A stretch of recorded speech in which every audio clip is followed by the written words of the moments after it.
Welcome back to Y&R For Life, where we talk about all things Y&R related. We talk about what's going on, my predictions, what I think's going to happen. Hey, we even talk about fashion on this show because I'm a big time fashion girl, so we got to spill the tea about that from time to time. If you're new to this channel, my question is, oh, what took you so long to get here? And if you are returning, what's up? Long time no see. It has been a week.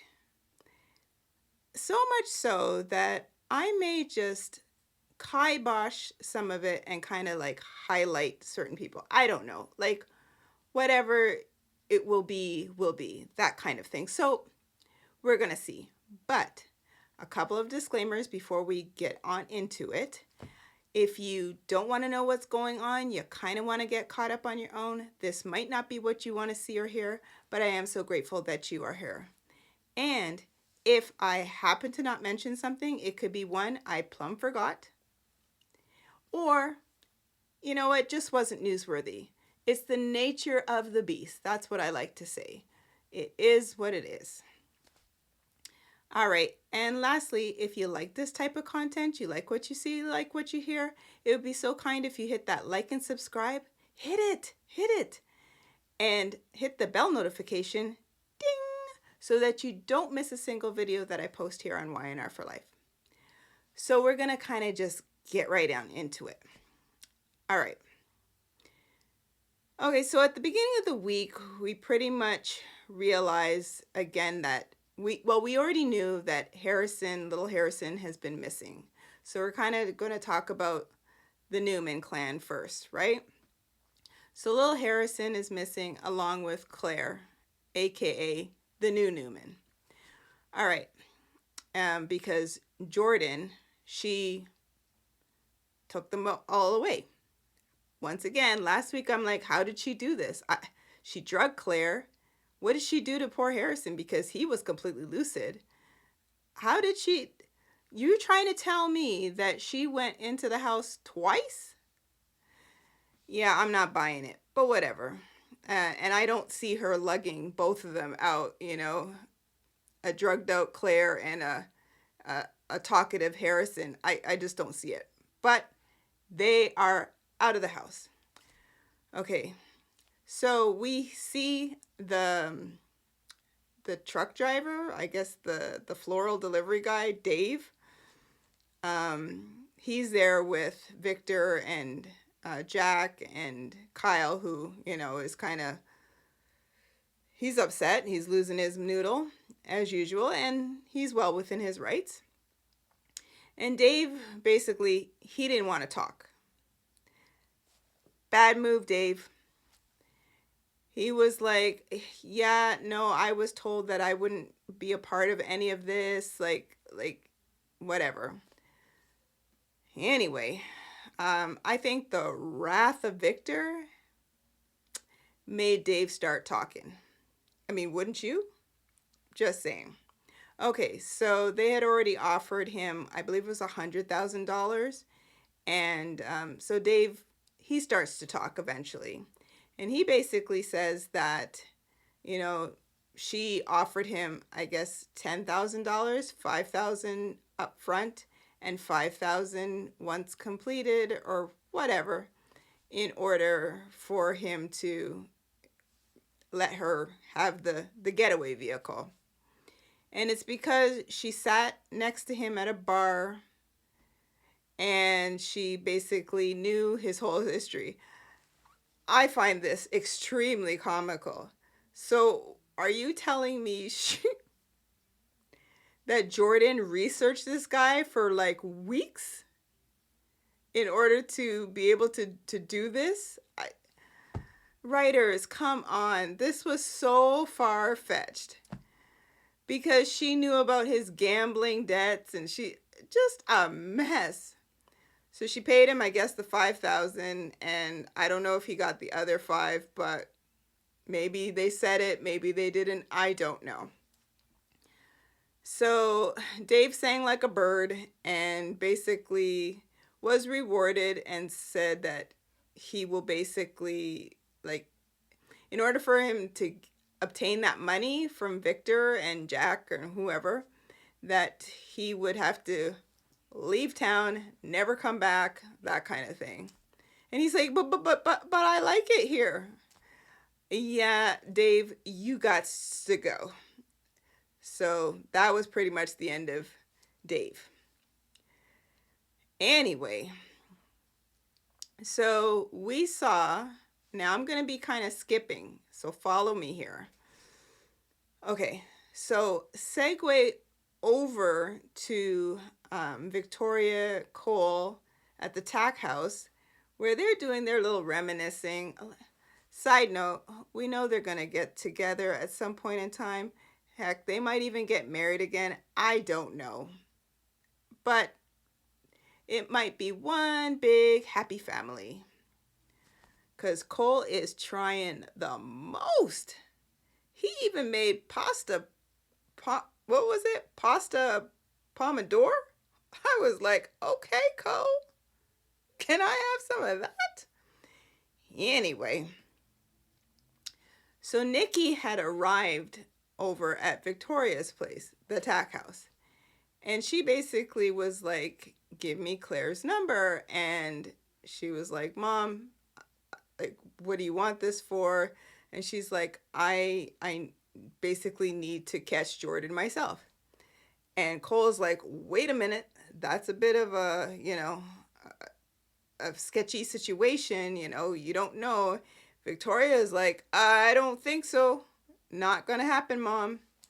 And Nikki basically is like, okay, if you don't give it to me, I'm gonna get it from either Kyle or was it Jack or I don't know, somebody else.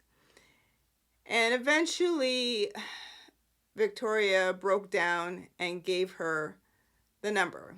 Well, Nikki ends up ding, ding, ding, ding, ding, calling the number and leaves Jordan a message like, okay, Jordan, it's Nikki.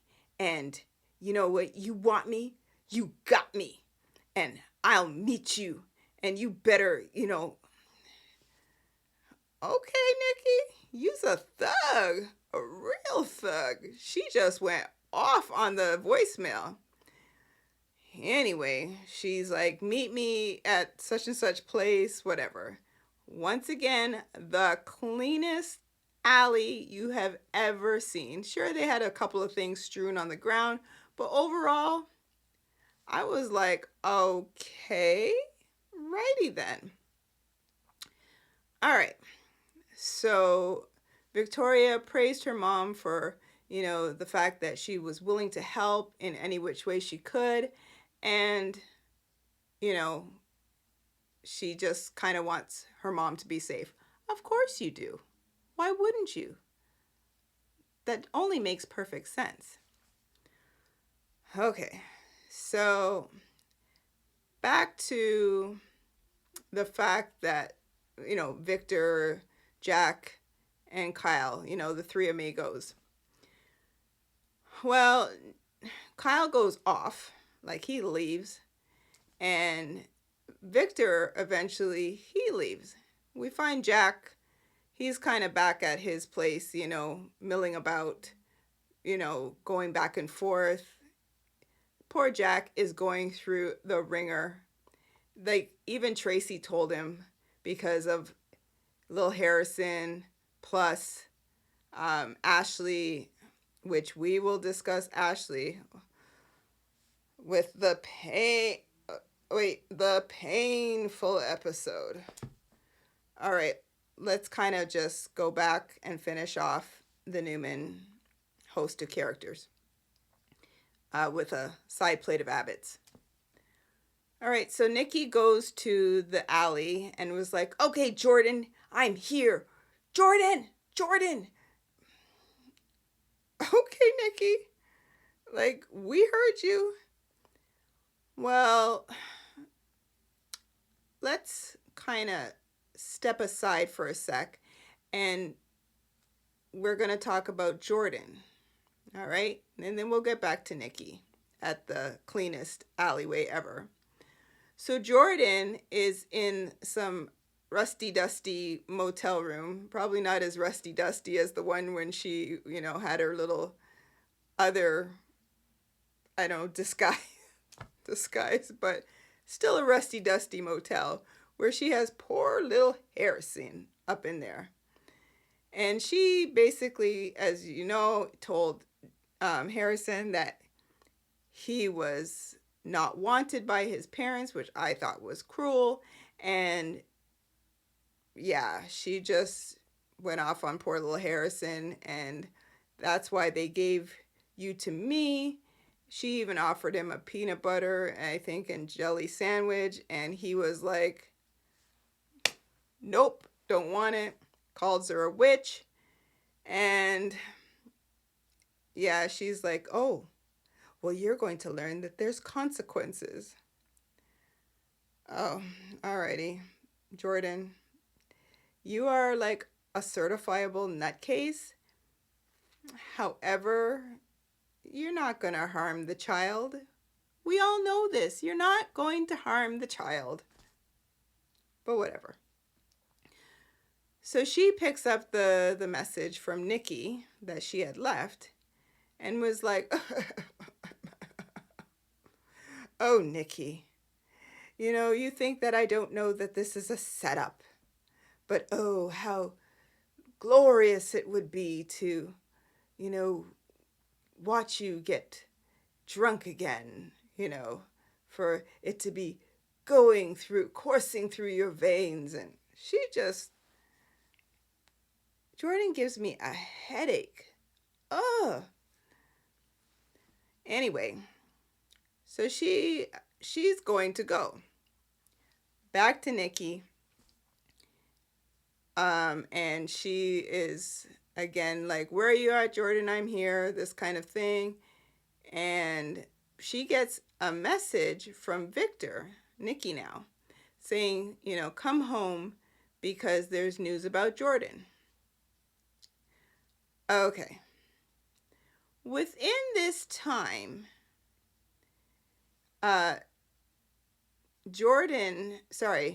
before we get to Jordan, Kyle, he had got a tip that I guess Jordan was spotted.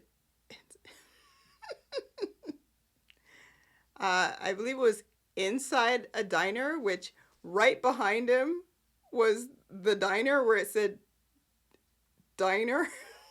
It had like a longer word, but you could clearly see diner. I was like, oh boy, these green screens are too much.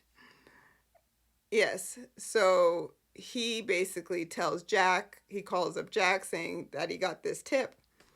And Jack's like, okay, good work, son. This is like the Green Hornet. It's like, what is going on here? His little sidekick. Good job, son. Maybe it was Batman and Robin. Oh boy. And so Kyle now goes over because he's going to like comb the area to see if he can find this car that Jordan was driving, which by the way had no license plate. He just knew the make and model. I'm like, honestly. So Kyle super sleuths where this car would be and ends up at the rusty dusty motel. Kyle, picture this. Kyle, he's like trying to peer through the window, which has curtains, but okay. And little Harrison is on the bed because Jordan told him, you better not make a sound, you better not call for help because nobody's going to hear you. And I'll be standing outside the door. Okay, nobody's going to hear you, but I'll be standing outside the door. Okay, Jordan, whatever you say. This is hysterical. Oh, boy. So then Kyle is like up to the door. Harrison? Daddy? Because he tried to get in, right? Daddy? He's like, Harrison, move, go and hide. I'm going to kick down the door. And I thought about it after. Why didn't he just tell Harrison to come and open the door? I mean, he's old enough to know how to undo the door. But anyway, Kyle takes his foot and bam! Door flings open and Daddy! And it was quite the greeting, hugs and kisses, the whole 9 yards. And you're safe, son. Nobody's ever gonna harm you ever again. Nobody's gonna let me take a look at you, whatever. uh Somewhere in that time he had contacted Summer, and Summer was steps behind, and she came in and saw little Harrison. Lastly, we saw Jordan end up at that alleyway, and she's like, Nikki!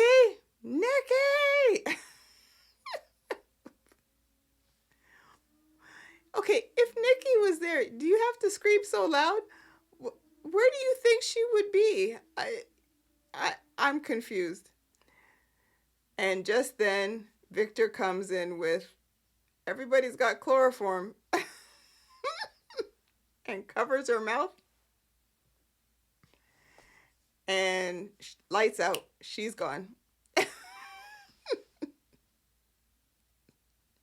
Just a disaster. Okay.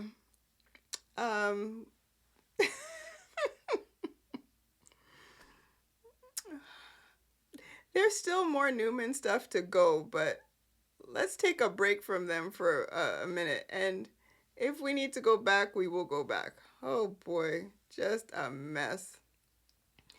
Because there was a couple side plates in there. There was a side plate of, and this was an extreme, like, I don't even know why it was in the show, but 'tis what it is. Mariah and Tessa. Mariah comes in to Tessa humming at the bar. And she was like, oh, you're happy. And she's like, yeah, I'm happy. I've never been happier. And she's like, you know what? What can make you even happier? Like, if we can get you to do this, like, where you're actually, I don't know if she'd be like a headliner or whatever. And she brings up the word festival. Just then, in walks Devon and Abby. And Mariah basically pitches this thing to Devon about, hey, you think you can do up something where Tessa could be singing? And he's like, oh, just so happens that we're going to be doing a festival. Well, coinky dink? I think not. So yeah, she's going to be a part of this music festival. Why that was in the show, I have no clue. Okay, so let's talk about, was there any more?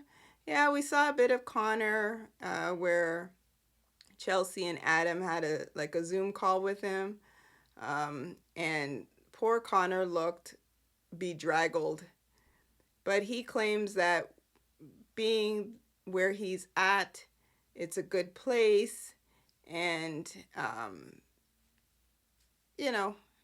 he wants to get better, to come home, but he's okay with being there. He's even made a friend or two, and yeah,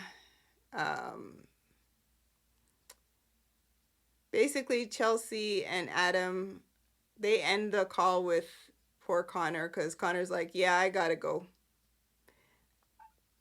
The poor child just looked like he had lost all vigor in his life, and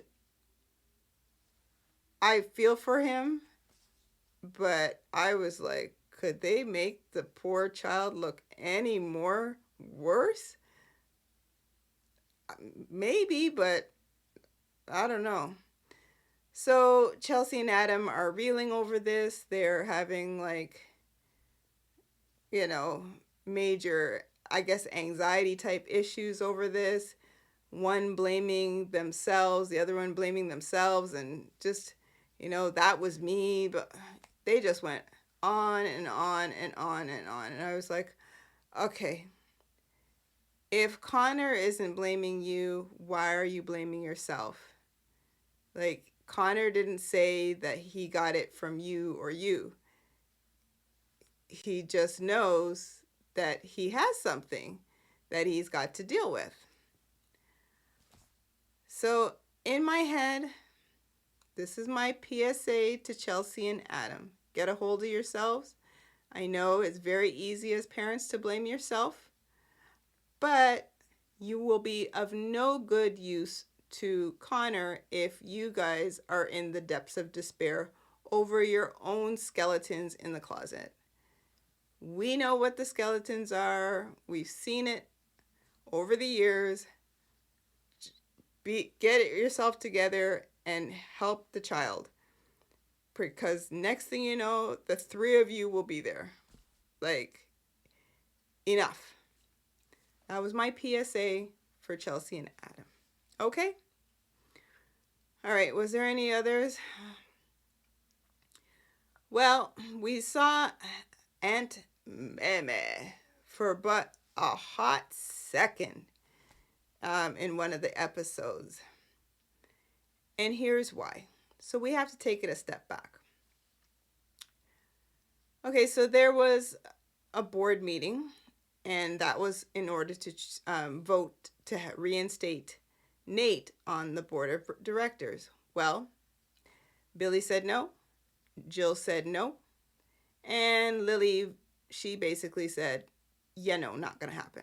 Not anytime soon.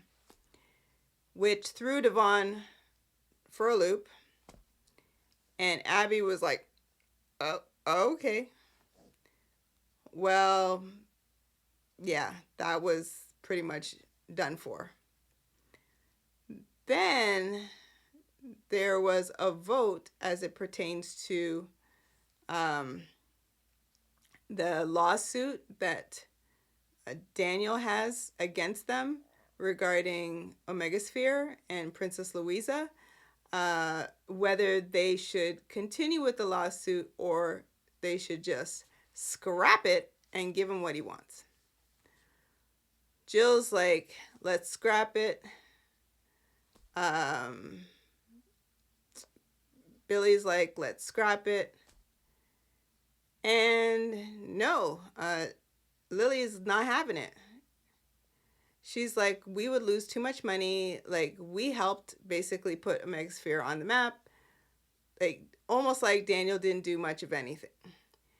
Devon was like, yeah, I agree, we shouldn't scrap the lawsuit. And Abby's like, yeah, I agree, we shouldn't scrap the lawsuit. So that was just a disaster. Anyway, Devon wanted to speak to Lily in private, and she's like, look, you're not going to sway me. Like, nope. We're not going to discuss this. It is what it is. Am I taking it a little personal, like with, my decision to fire them? Yeah, I'm honest, yeah. However, I also think it's a good business decision because the working environment would not be good. Once again, Lily, wrongful dismissal, just saying. All right, yeah, so Lily ends up, and I have a prediction for you. I do. And I think I made this prediction a couple episodes again. I brought this up to my brother, and he was like, no. I'll get to that in a second.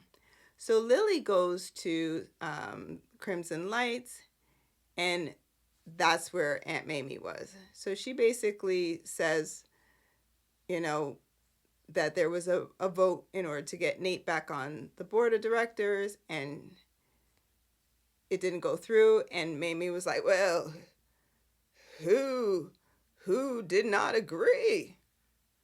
And she's like, well, it was me, Lily. I'm shocked. Why would you do that? Well, Lily was like, oh, well, man, deal with it, Aunt Mamie. And furthermore, um, something Aunt Mamie said about trust. And Lily was like, oh, you know what? Enough of this. Perhaps it's you, Mamie, that I can't trust, that we shouldn't be trusting. And Aunt Mamie was like, that's as long as she was in the show. Like, she was there for that long. All right. Okay. So back to my prediction again. Now, tell me if you agree, because I have seen it. I saw it weeks ago, and I'm seeing it more and more. Billy and Lily are going to get together. If they don't get back together for real, because she has a soft spot for Billy Boy, and Billy Boy has a soft spot for her. Well, they had they were at Crimson. I think they were at Crimson Lights together, and then eventually they ended up at the Jazz Lounge. Well, then, and they were just yucking it up. And Billy was going on about how, oh, you have this look, and where it came to Johnny and Katie, and you have this look in general. And she said, what do you mean I have a look? And this just went back and forth. And he's like, I know you so well. And she's like, I know you so well. And they were, ha, ha, ha, ha, ha, ha, ha, ha. Okay, my brother's like, no, it's not happening. No, where'd you get that idea? I was like, look, I said this weeks ago. And I'm telling you, I see this happening. And you see, because Chelsea and Adam, which they were in a nice little friendly embrace, you see them having Connor in common, and maybe, just maybe, they might segue to them. I don't know how that would work, the dynamics as it pertains to Sally, but wouldn't it be something to see Sally and Chelsea just going head to head over Adam? That I would like to see. Who do you think would win? Because they are both just undercutters. I feel as though Chelsea might win that battle. I just feel it, because she's got the ace in the hole, Connor, and history. Whereas Sally, yeah, they may have some sort of pseudo spark, but I think it would be easy enough for Sally to go back with Nick. Now, do we want her with Nick? I don't know. I still think Nick should be with Lily, but oh, what a tangled web. This could go a few different ways, but I just see it because May sweeps are coming. I think we already started it technically, so anything is possible. Just saying. All right. So that was Billy and Lily, and Devon was reeling over how Lily threw him for a loop. And Devon basically admitted to Abby when she asked him the question, like, are you happy with being at Chancellor Winters? And he's like, no, I'm not happy. Like, I'm not. Well, he looks miserable, but Devon kind of looks miserable most of the time. In my head, just marry Abby and just raise little Dominic, be your multi-billionaire self, and just go on some beach somewhere, whatever. You don't need this.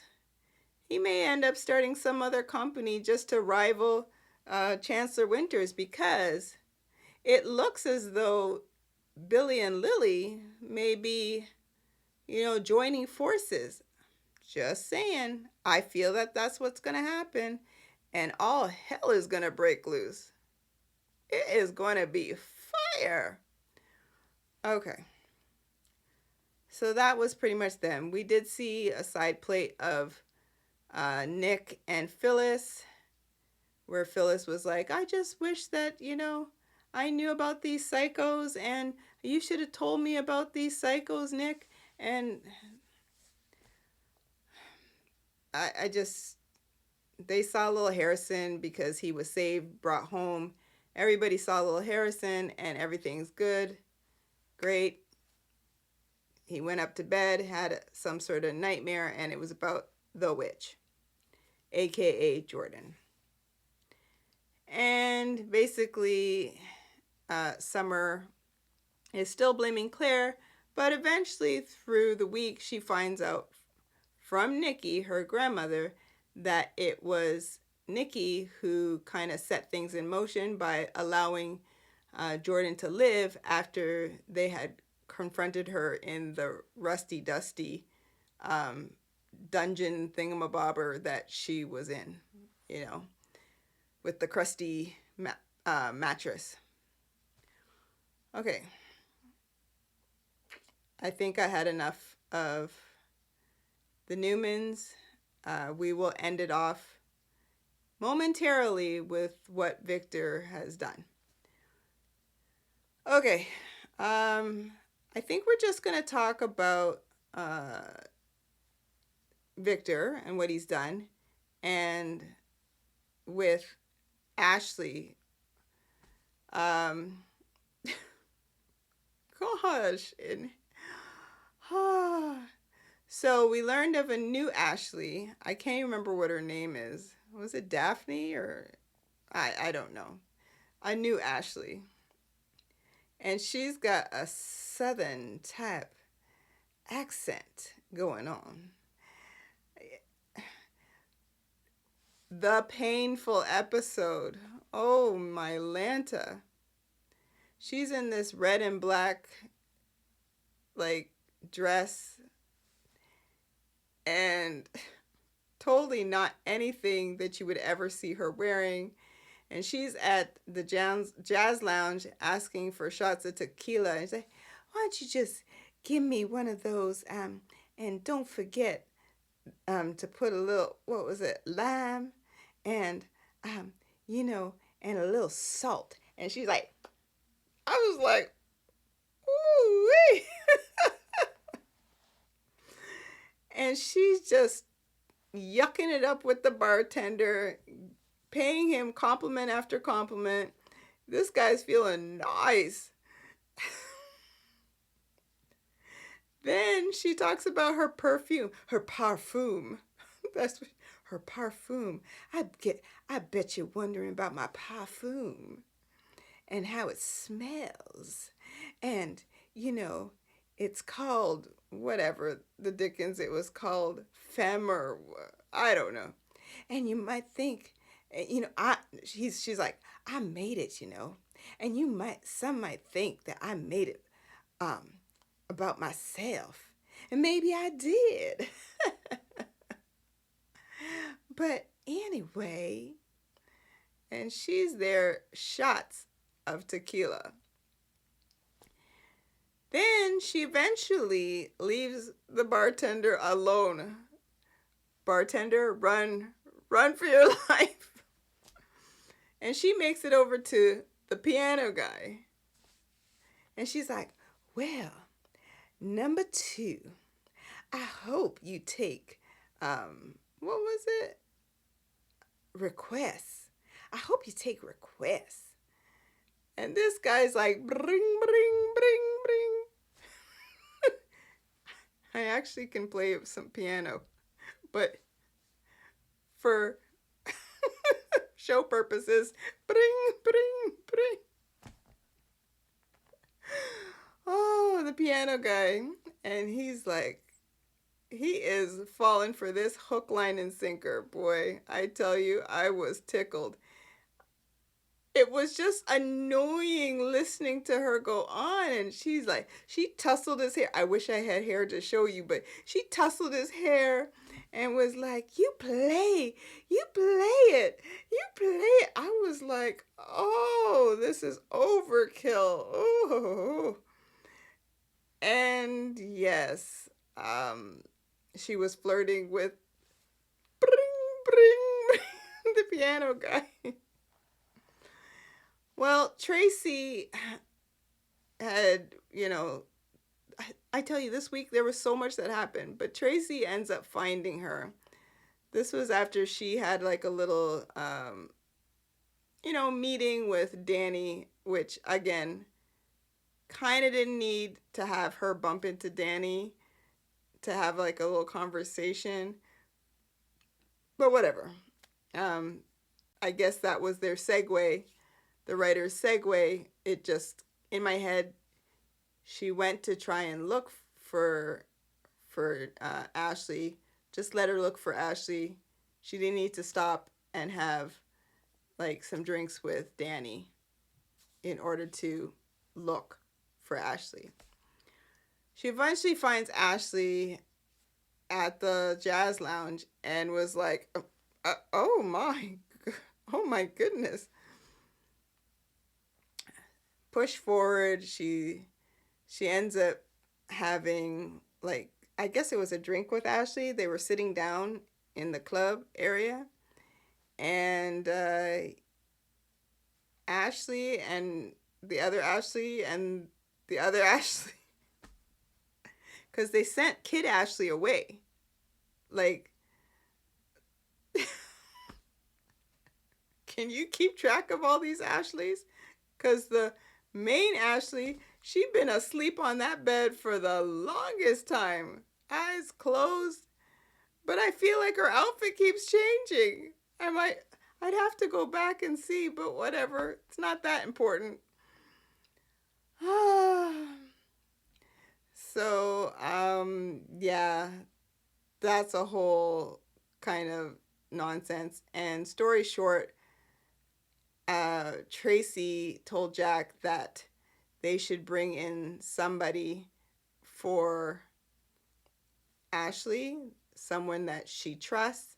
And so now they're going to get her therapist guy from Paris to come fly in as their guest. I didn't think he existed, but that's what they're going to do. And Tracy's like, I'm a researcher. I'm just going to research and figure out where he is. You didn't know his name. You don't know nothing.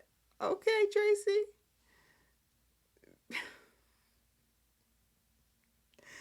This whole week, I'm telling you, it was all over the board, but so much happened. Like, they condensed everything. It was just like so much stuff. Okay, yeah, so at some point in time, we did see Tucker and Audra. Really, their whole relationship bores me. But they flew down the stairs laughing like school children, and Ashley sees them and pays Audra a pseudo compliment by saying, you could do so much better than him. And yeah, it was what it was. And Tracy's standing there like, okay, we will just forego the rest of that nonsense, and we're just going to snowball right down the hill to back to Victor and what he's done. And then that'll be it, because boy, it was a whirlwind. So Victor has basically captured Jordan and put her in his basement jail, wine cellar. And in the comments, I made the mistake of saying, using Diane, saying that maybe she'll see it and, reminder of her being there. But I totally messed up. I actually meant Julia, which are rest in peace. Um, the former Julia, she passed away. So, my condolences to her family and the fact that she's no longer with us. I did like Julia's character back in the day. I really did. But yeah. So Victor has Jordan in this makeshift jail in my head. So who's getting wine? Because it's like the wine cellar with a jail right there. And you have a wing chair just sitting there. So, did you just put that chair there? Are you going to just sit and watch her while you sip some wine? I'm confused. And you're telling me that Nikki doesn't go down there? Because his whole thing is Jordan allegedly died. So this is the story that he's telling everybody, is that Jordan died. But I knew that she wouldn't have been dead. And he's got her in this makeshift jail. Okay. And Jordan's like, you can't keep me here. He's like, you have no fires that you can make. You have no poison that you can take. And I don't even think if she did take the poison, if he would care. But he'd be like, Danny, rock on. So he's like, you can scream as much as you want. I took care of that years ago. Nobody's going to hear you. But this is Jordan we're talking about here. I don't know why, Victor,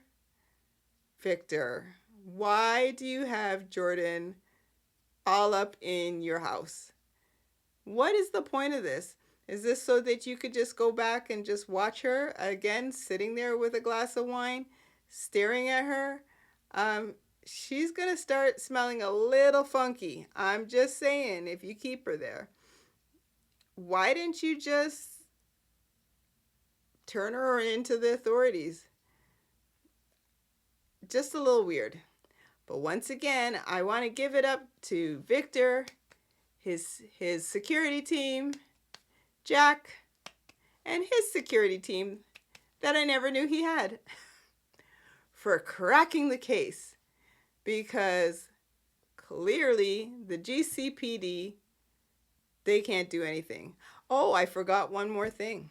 You see, I almost forgot this. The rest of it, pretty useless. Victoria and Cole, they go back to the rusty dusty motel room, and tell me why they were able to find a creepy doll sitting in a closet, and strategically this creepy doll is kind of like half hanging down from the shelf, where apparently the GCPD had combed the area. Like they had gone, there's no caution tape, but they were able to get in no problem. And they find this doll, and story short, Cole is like, wait a minute, there's something behind this in the back of this doll. And there's like, I think it was 3 keys. I think it was a green key, a blue key, and a silver key. Whatever. Eventually, Victoria's like, I know. I've seen these keys before. Oh, okay. And so basically, Victoria and Cole will probably crack the case as to where Claire is. Because we know Claire is alive, because we heard a muffled, phone call that Victoria had, where all you really ended up hearing pretty distinctly was, Mom? And yeah. So that's pretty much how the week ended. I tell you, there was, again, I repeat, so much that happened. They just put it into like a big ball and just stuffed it into a week. But it was entertaining nonetheless, except that painful episode with Ashley. Oh, cringeworthy. Ugh. I'd like to give a special shout out to Nikki's outfit, her pink outfit. I did like the shade of pink. I wish they did a little bit more with her makeup because she looked a little bit on the pale side because of the pink. But it was a nice double-breasted jacket with the matching pants. I probably would have had a little bit of a different blouse underneath, but overall, I give it a 7 out of 10. Abby's green outfit, I'm going to give that, just because I really like the shade of green, an 8 out of 10. And yeah, that's about it. So there you have it, folks. That was the week. If you stuck around to the end of this video, I am so grateful. You know, I love you lots. And we're going to see what next week holds. What kind of crazy shenanigans are we going to see? Again, we're heading into May sweeps, so anything is possible. And yeah, we'll see what kind of love triangles may occur. We're going to see if, you know, anything's going to happen further with Jordan in the next couple of weeks. Like, is she going to be found? Whatever. Just something. Okay, guys, if you like this type of content, don't forget to share. Why? Because sharing is caring. At least I like to think so. And hit that like and subscribe. That way, the algorithm of YouTube will just love the channel and push it out to other people. Let them share in all the craziness that Y&R For Life has to offer. You take care, guys, and I will catch you on the next video. Bye.